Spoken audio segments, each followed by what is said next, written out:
Hey guys, Blake here with Torque Boards. In this video tutorial, I'm going to be talking about our extended longboard truck axles and how to install them. So right here we have our two extended axles that we're going to be installing, but before I get to that part, first I want to show you our standard regular truck axle right here. With the proper assembly, this regular axle right here will measure out to about 26 millimeters in length, and this would include a regular axle washer right here, and then you would also need to follow up by your bearing spacer and bearing, which is actually going to be in your wheel.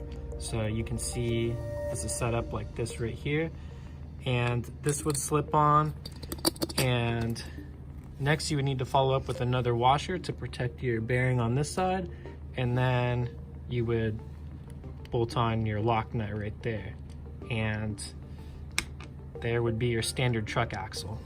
So right here we have the extended axles, which are about 10 millimeters longer in length than the standard axles I just showed you. So these would total out to be about 36 millimeters in length, and these are intended for wider setups. So to fill this space in and to make up for the extra 10 millimeter gap that's added, we would need to first add a 10 millimeter bearing spacer on before we start assembling everything on. So after you have your bearing spacer on right here, you can follow up with the normal assembly like the standard axles. So next we would need the washer, and then you would put your wheel on that has the bearing spacer, bearing, axle washer, and axle lock nut. And we'll show you exactly how that looks set up in just a second. So to install our extended axles into our truck hanger right here, we simply just have to screw these bad boys in to these little holes right here. But before we do that, we're gonna have to apply some thread lock right here. And I would recommend using more than less, because a little more never hurt than less. So what I'm gonna do, just to be safe, is I'm gonna pour some Loctite down after shaking this bottle a little bit, and I'm gonna pour a little bit down, maybe 2 or 3 faces of the circumference of this.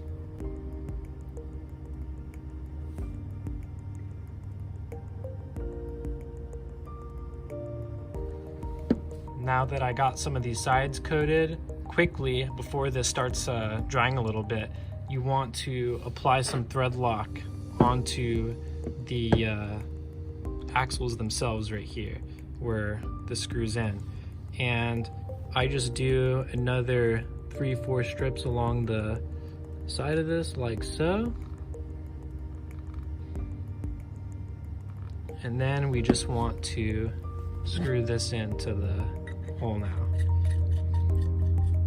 And it's totally fine if this gets a little messy and some of this Loctite squirts out a little. We just gotta wipe it up with a little paper towel or something. So yeah, as you can see, it's kind of splurging out right there. And before this sets and dries, we want to take some vice grips or another tool similar and just give this a nice hard tighten, as hard as you can. That way you get a nice firm lock. And after that, you just want to wipe up any excess you see right here, and you got to let this Loctite dry for about 24 to 48 hours. All right, last but not least, here's just a little quick comparison for you. So right here is the extended axle on our hanger, and right here is the standard axle on the same hanger. So as you can see, this one sticks out just a little bit more in length. And yep, that is how you install the axles into your truck hanger. Thanks for watching, and I hope you guys found this tutorial useful. Don't forget to like and subscribe if you want to see some more DIY electric skateboard tutorial content coming soon, and leave a comment below if you'd like to see something specific from us. Thanks, have a good day.